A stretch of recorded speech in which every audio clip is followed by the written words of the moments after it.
So, I saw your movie today. Took my kids with me to see Detective Pikachu. How do you feel about having your first feature length live action film? It's recording. Say something.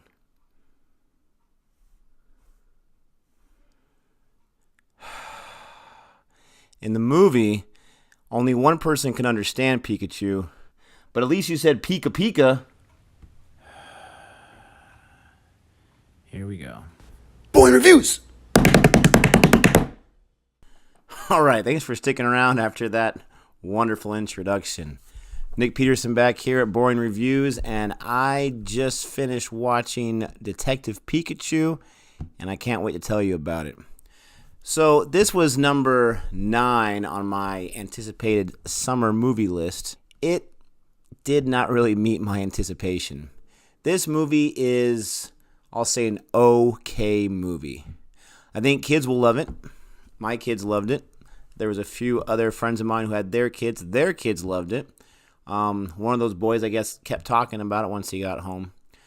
And I think die-hard Pokemon fans, which there's a lot of you out there, I think they'll love this movie as well. But for me, I'm one of those nerdy guys who loves movies, loves anything entertainment really, that never really got into Pokemon. My younger brother, who was in my quick reaction to Avengers Endgame video, he grew up loving Pokemon, the animated series, collecting the cards, playing the Nintendo game. Remember that, ladies and gentlemen, on Game Boy. But I just never really got into it. I watched a few of the episodes in the 90s. I thought it was okay, but I just never really got into it. And so for me, going into Detective Pikachu, I found myself mostly enjoying it for the first half, and even the second half was okay. But I feel like I might have enjoyed it a little bit more if I knew who the characters were. I knew who Pikachu was. I knew it was something to do with lightning out of his tail. I don't think that's a spoiler. I definitely wanted, and this is going to be a spoiler review in case you didn't realize that, I definitely wanted to see a battle scene with him and someone where he uses the electricity, and we got that, so that was awesome.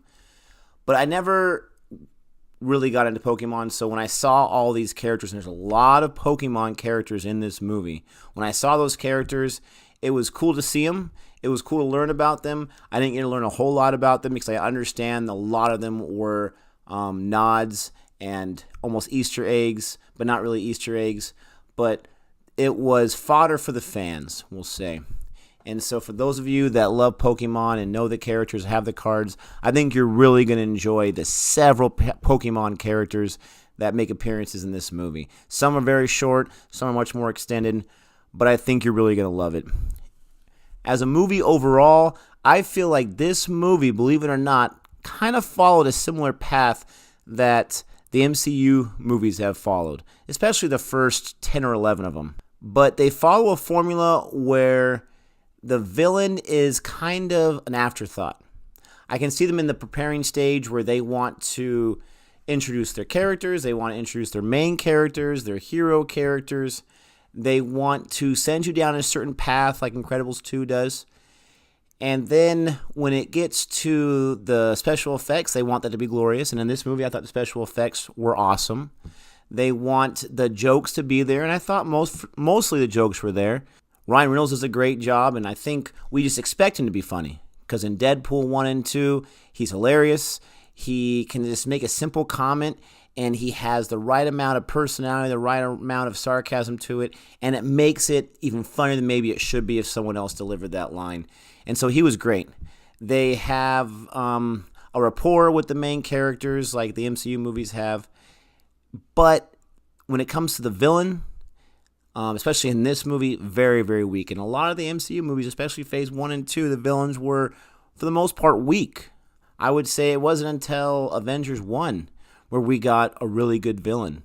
And even then, I would still say Loki in Avengers 1 is a B villain character, especially when we get some other ones like Vulture and Thanos and Killmonger in the Phase 3 villain age of the MCU. But let me get back to Detective Pikachu. This movie was just okay, like I said. The villain, there wasn't really one there, and if there was, it was kind of a hodgepodge of this one's going to be the villain. Oh, wait, no, this one's going to be a villain. There was definitely a little twist with who the villain ended up being, and honestly, I didn't really see it coming. I should have, but I didn't really see it coming, but it didn't really have that big of a payoff for me. I didn't think it was like, ooh, that was really clever, or that was really neat. It just seemed like, okay, that makes a lot of sense. Again, Incredibles 2, a lot of connections there with that villain and what happened there. But let me get to some of the good things. I mentioned it briefly. The special effects, in my opinion, were fantastic. Pikachu, he's walking around, he's talking. He's obviously CGI, but it never took me out of the movie when he was on the screen. Even when the main character played by Justice Smith is there and interacting with him, and he puts his hat on Detective Pikachu, even then, you can see the CGI there. You always have that when you have the real-world object interacting with the CGI object. The music was fine. It wasn't really outstanding, but it was fine. The dialogue was really good. I was impressed with the dialogue. There was a nice, funny, sarcastic tone because, again, Ryan Reynolds is in it. Justice Smith, for me, was okay. He has a friend that appears in the first 15 seconds. It's not really 15 seconds, probably the first 5 minutes of the film. I would have liked to see more of that friend. I thought their interaction was really good. Sometimes better than Pikachu and Justice Smith's character, Tim, in the movie, his name is. But overall, the story I felt was a big mess. Again, I think they focused more on the effects, on the characters, on making the Pokemon look good, and they did. And they focused on the world building of a city where you had Pokemon and humans interacting together and working together. But I feel like the story took a back seat. The villains took a back seat, and that was a big negative to this film. It was a mystery, which is great. I love a good mystery. I remember watching Murder, She Wrote growing up with my mom and Matlock and shows like that. I still enjoy mysteries to this day, but this mystery I felt was very inconsistent. It wasn't a very intriguing mystery. Some of it was very obvious. The parts that weren't, I thought were a little far-fetched. It was a stretch, like my younger brother said. I thought that was a good word for it. There was a lot of plot points that, for me, just didn't really make a lot of sense. They bring back the Moo character. They call it Moo 2 because it's supposed to be an advanced Moo character from remains of prehistoric ones. I believe they say in the movie, and then they talk about how, no, it's not a recreated Moo character, it's just an enhanced. And so I was confused by that. There's a lot with that Moo 2 character that I thought was extremely convenient, especially when you get to the part, the headset, and it's being controlled by the main villain. Huge spoiler right there, by the way, a huge spoiler. But this is a spoiler review. I'm not going to be doing 2 reviews for this movie. I thought that was kind of weak, or a lot weak, really. I did enjoy the fight between Pikachu and the villain, but it was very short. I would have liked it to be much longer. I really, really did enjoy, though, going back to a positive here, all the Pokemon character. For someone who knows nothing about them, literally nothing besides Pikachu, I thought it was really cool to get to see them, to get a quick, oh, this is what you can do, this is their enhancement, this is their ability, this is what happens if you kick a fish and it turns into that. I thought that was a lot of fun. But the story was just really boring. It felt stale after watching it. And I just didn't love this movie. I don't see myself watching it again unless, it's on TV and my kids want to watch it or they get it for a birthday or Christmas present. I'll watch it with them. Down goes Pikachu.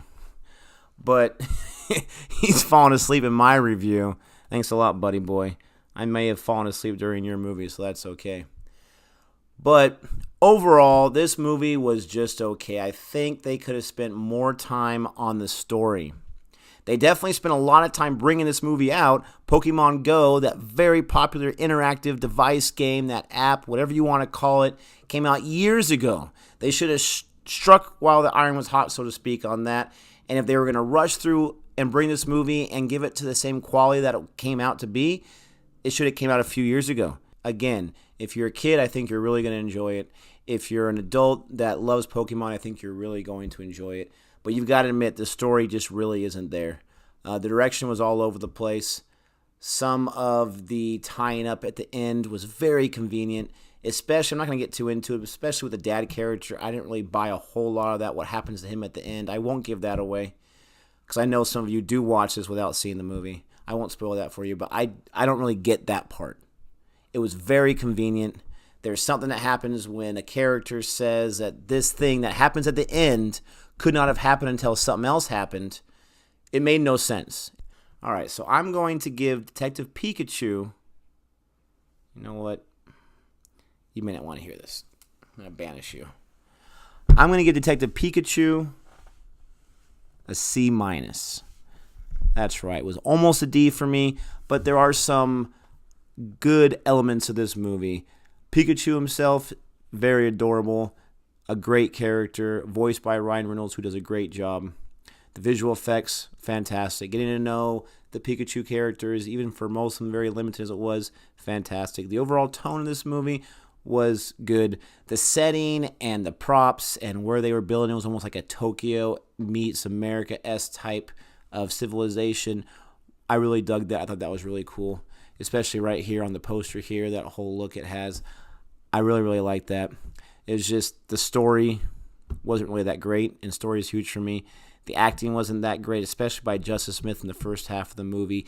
He really could have taken a few more takes, no pun intended. The director should have said, let's try that again, especially at some of the emotional parts. But he really picked it up in the second half, and so he didn't ruin the movie for me at all. But there you have it, a C-. Comment below, like and subscribe, and until next time, adios.